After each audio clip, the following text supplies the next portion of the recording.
And welcome back. In addition to being 9/11, today is also a National Day of Service, and Repair the World Harlem is holding a volunteer event in honor of 9/11. Joining us now is the program manager of Repair the World Harlem, Liza Freed, and we thank you so much for coming and sharing with us here today. Thanks so much for having me. Good to have you. And of course, today, 9/11, you guys are front and center.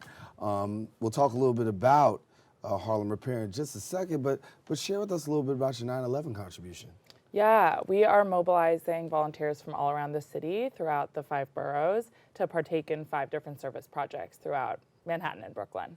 Yeah. And so for people who don't know about Harlem Repair, share with us a little bit about your organization. Yeah, so we're actually a national organization with 9 different sites around the country, Harlem being one of them, and we connect volunteers to service opportunities in their communities and try to contextualize the service with the information around why they're serving, around local inequity, local issues that make it important for them to serve. And so when you make this bridging the gap, if you will, how do you go about it and what do people get involved in? So we hold service projects almost every day. We, advertise it on our networks. We connect with local organizations, with folks who want to be serving, and mobilize them, get them out to soup kitchens, food pantries, tutoring programs, things like that. So in this day of service and remembrance, we know that's the annual tribute, right?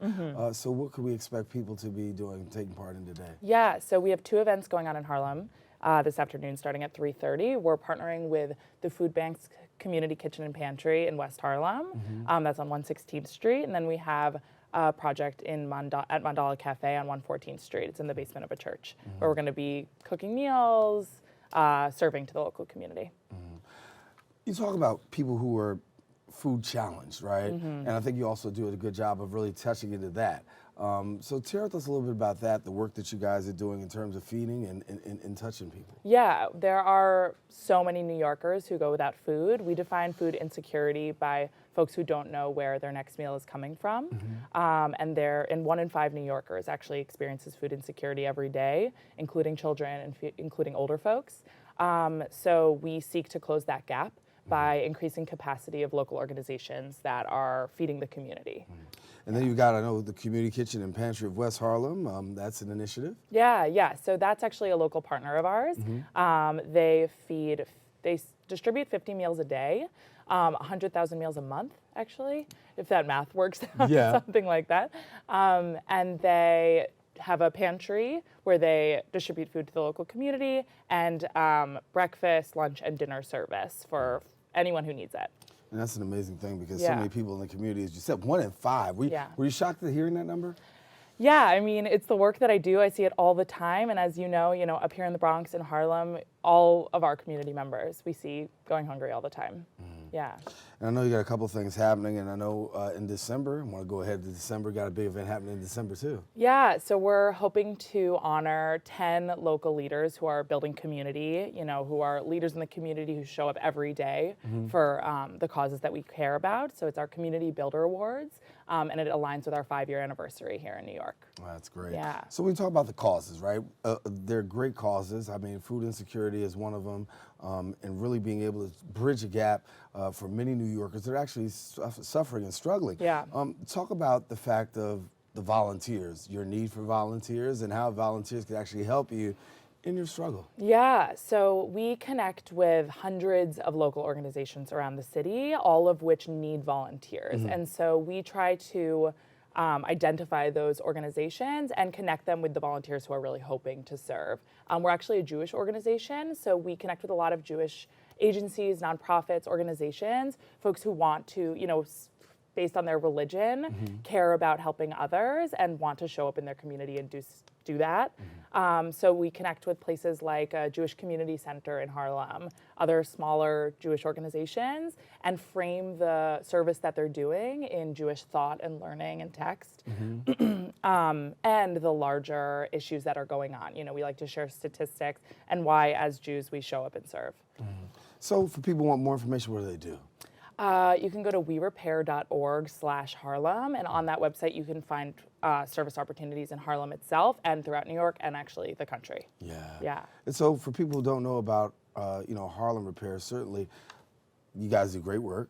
You're out there in the community. You're really making a difference.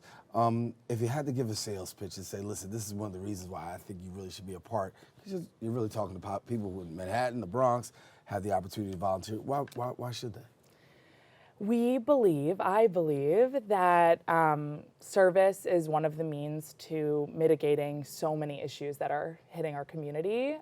Showing up to serve is not only feeding somebody or tutoring somebody who needs it, but is also closing the gap between neighbors who might not know each other. You know, folks who are moving to a community that they haven't historically been in. It's an opportunity for them to show up next to somebody who has been there for a long time and learn from them, and potentially the next day, you know, say hi to them on the street and have a conversation rather than antagonizing each other or not even knowing each other. So I think it's one of the primary modes of making social change. And you've got social change locally. You've also got social change nationally, right? Yeah, so talk to us about the national change and how you guys are really being able to do that nationally. Yeah, so we try to show up for big things that happen all the time.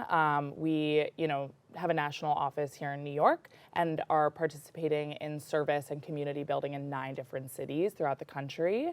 We're hoping to get folks to show up when big events hit our country and when they don't. You know, we think that service is important every single day. So, you know, on a day like 9/11, we're hoping for folks to show up because service was such an integral part of the event 18 years ago, but also we hope that they show up tomorrow and the next day and the next day.